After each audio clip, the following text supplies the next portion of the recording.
I think we have another question here at the door. Yes, just today I was getting a haircut and I saw the Officer of the Year parked over here, and he had 8 kids, maybe 10 to 12 years around the car. He had the lights going on and he was engaged in a real positive conversation, and that's the kind of things that we really need around here. So I really commend you on getting that going.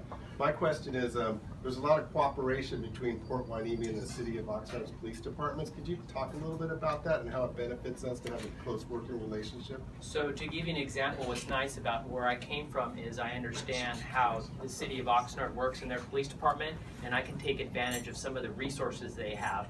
To give you an example is their DUI checkpoints. They have an Office of Traffic Safety grant where they have to enact a certain amount of checkpoints in the City of Oxnard. Well, I've already asked them, hey, I'd like some of those checkpoints along the same streets that we share. There's an example. They have message board trailers that they can loan us.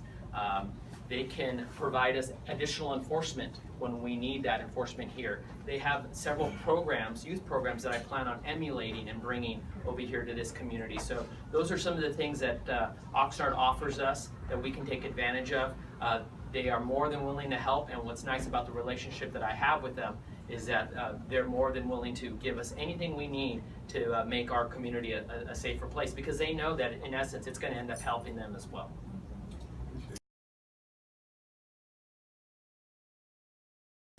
Do we have a couple questions on this side? The area where Ross is, in the Century 21 over on Channel I've been having an ongoing problem with people who don't have roofs over their heads, sleeping on the street, and being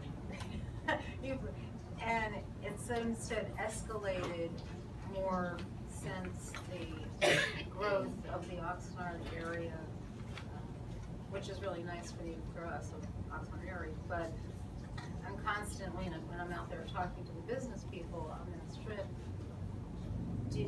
are you planning or had thought about doing some sort of a task force, or what are your plans to put roofs over these guys' heads? Sure, that's actually a good question. That actually goes back to what Steve just asked in terms of what are some of the resources that Oxnard has. And they have a homeless liaison officer that is actually, all he does is deal with the homeless. Well, we've already been working with him to deal with our homeless issue and providing our homeless with the resources that they need to put roofs over their head. Unfortunately, there are some homeless that just don't want help. Right. They enjoy living on the streets and just doing what they do. Is there like a hotline number or a special number that the businesses can call, or is it just a general 911 that would go to you? You can call the non-emergency number, and we're still going to send an officer out. It's just not considered an emergency. And we'll get out there, see what the problem is, and we would actually call in someone to assist us. I'm going to put one of our guests on the spot if he doesn't mind.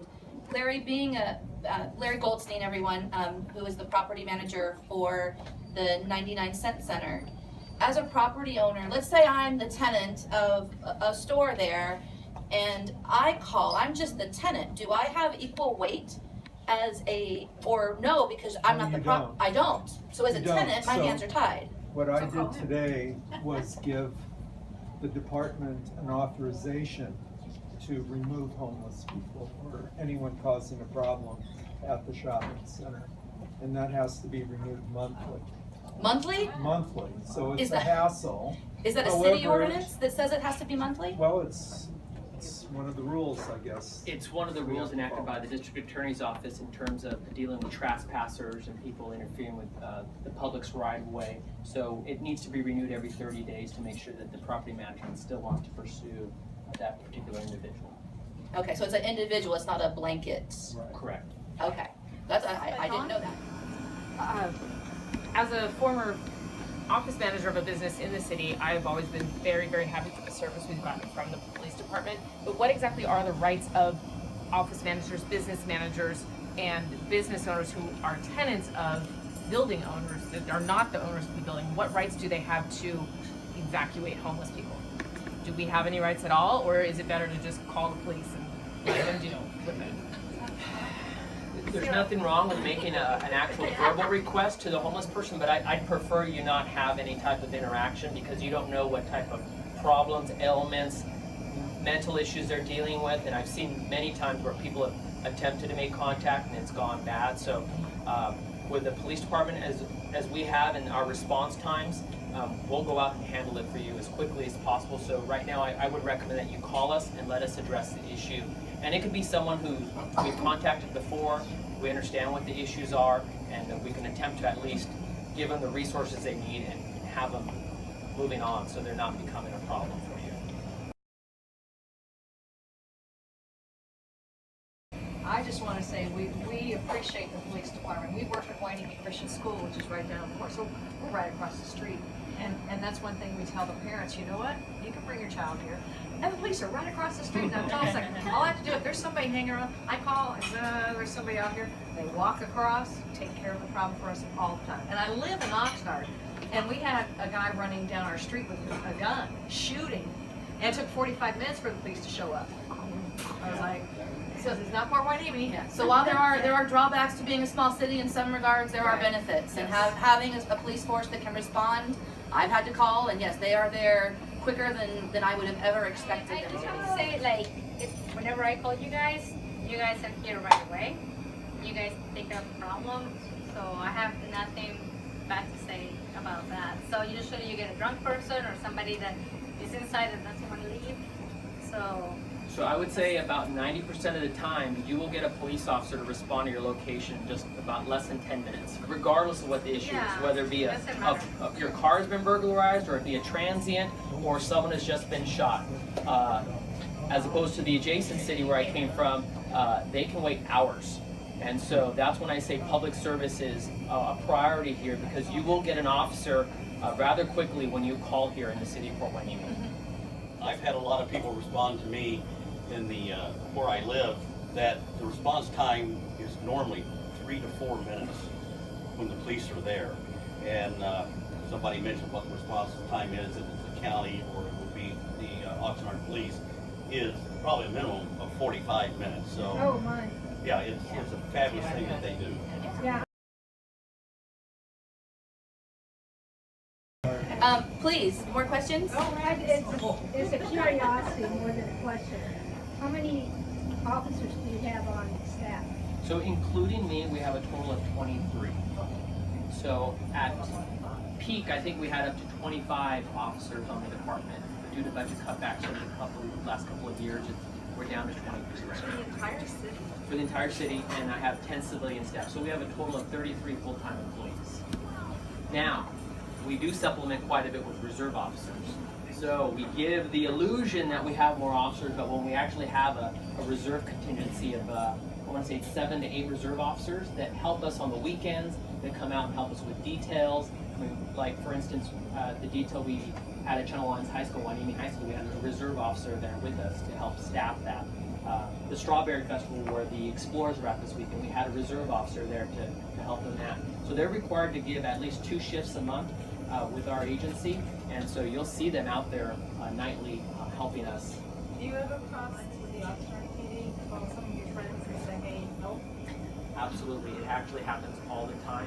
To give you an example, is the city of Oxnard, as you all know, is experiencing a rash of violent crime, especially in the south end of Oxnard, and we've been very fortunate that it hasn't kind of seeped over to our end, and so they called us and asked for assistance to help them. So on Saturday and Sunday, we actually deployed a 2-man unit from the city of Port Hueneme to help patrol in the south end of Oxnard, because I know they would in turn return that favor if we ever experienced such a thing in our city. And that's a partnership that's been around for many, many years. I mean, just because we are so close, there aren't the vast plain spaces like there are between Oxnard and Camarillo or Oxnard and Ventura, you know, where sheriff might help out. You know, we do have that partnership, and it's a good thing to have that. I'm gonna go in the back since you've had your hand up. Thank you. My name is John. I had a question. Is there curfew hours for juveniles here? in the city of Fort Wayne? And also, is there quiet hours for like weekends for when people party? So you know the time after a certain hours, well, it should be quiet versus no one knows, so why call if they're not violating the law? So, I know in the city of Oxnard, there's a 10 o'clock curfew. I don't know about the city of Port Hueneme ordinance, but in terms of loud parties, what people don't know is there's not a necessarily, it doesn't have to be 10 o'clock. If it's disturbing your peace, you can call the police department whenever you want to. It could be at 8 in the morning, it could be at 6 in the evening. If you want to call and file a complaint and it's disturbing your peace, we will go out there and attempt to remedy the situation. So it doesn't have to be 10 o'clock. So we actually carry digital recorders with us. And if you don't know, every time you come in contact with a police officer, you're being recorded digitally. In terms of body-worn cameras, right now due to budget issues, right now that's not the right prescription for our city. And so that's something that we'll be looking at in terms of in the near future. Other things such as crime mapping, that is something that I want to bring to our police department and to our city. So you can go online, type in your neighborhood or your address and actually see what crime is around your neighborhood. And so as technology evolves and as we get a little bit more money into our budget and kind of recovers the city, we're going to be able to put some money into that so that anyone can go online and actually see what crime has occurred in their neighborhood, ranging from narcotic violations all the way to arrests, to whether or not the car was broken down your street a couple of nights ago. So Oxnard has that right now. It's called crimemapping.com, and so that's something that I plan on bringing here so you know exactly what's going on in your community, and it's posted and updated every 24 hours. Can I ask one more question? I'm sorry, but it's back to the fireworks. Are they legal or illegal? They are illegal in every city in the county of Ventura except for the city of Fillmore. So the city of Fillmore is allowed to sell them, and that's the only location you're allowed to actually have fireworks, is in the city of Fillmore. So they can buy it there and then do it? Correct. Yes, ma'am. This is kind of going back to what you were talking about, the homeless people. Is it legal for people to camp on the beach and have bonfires? No. Okay, I didn't think it was, but I've been out there quite often and I've seen people doing this, and I understand people wanting a bonfire with their family and all, but the camping part, I just kind of was like. Yes, it is hit or miss. So sometimes we'll drive by, and they know when we drive by, they'll go and they have their special spots that they go hide, and certain officers drive through the parking lots but can't quite see what's out there. Something that we've done to help remedy that situation, we just purchased a beach vehicle, and so it allows us to actually drive on the beach with a two-man vehicle to go find those little nooks and crannies where they like to hide out, especially late at night.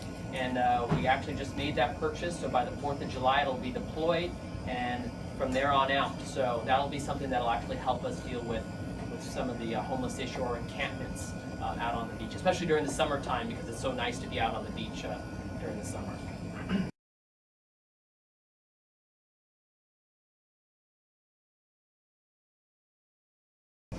Yes, sir. I need to move on. And I'm sorry I'm not properly attired. I tell you what, you got our votes. And actually, this is the guy, our city manager, Rod Butler, is responsible for hiring you, and God bless you. You've got our, we're going to cover your back.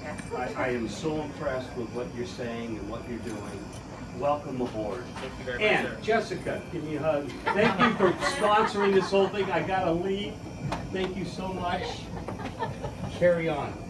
Thank you, Mayor Fig. Thank you very much. And so just a couple final comments on my end here is, I encourage you to call, because if we don't know about it, we can't respond to it or we can't act on it, whether it be a non-emergency or not.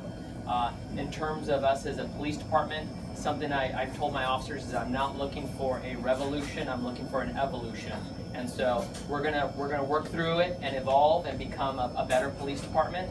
And I encourage everyone to follow us on Facebook. You want to know what we're doing? That's what we're using right now as our social media platform to get the word out. Like this past weekend, we helped install smoke alarms. I'm about to post something on Facebook tonight. If you guys didn't know, we do vacation checks. So if you leave for a small period of time or a long period of time, your local police department will come and check up on your house. Not many people know that. So that's the type of information I'm attempting to put out on social media so the entire community knows and takes advantages of the services that we provide as an agency. So, What's your page? what was that? What's the page, your Facebook page? Facebook, Port Hueneme Police. Just type in Port Hueneme Police. We have 900 followers now. I'm almost caught up to the city. They have about 1,150. So I'm almost there. What about next door neighbor Nextdoor.com. or next door? That's the next social media platform I'm going to take advantage of, and I'll be getting information out that way as well. Good, good. Thank you all again for coming tonight. Please, I encourage you to hang around, meet your neighbors, meet your business owners, and have a blessed Hueneme night. Thank you.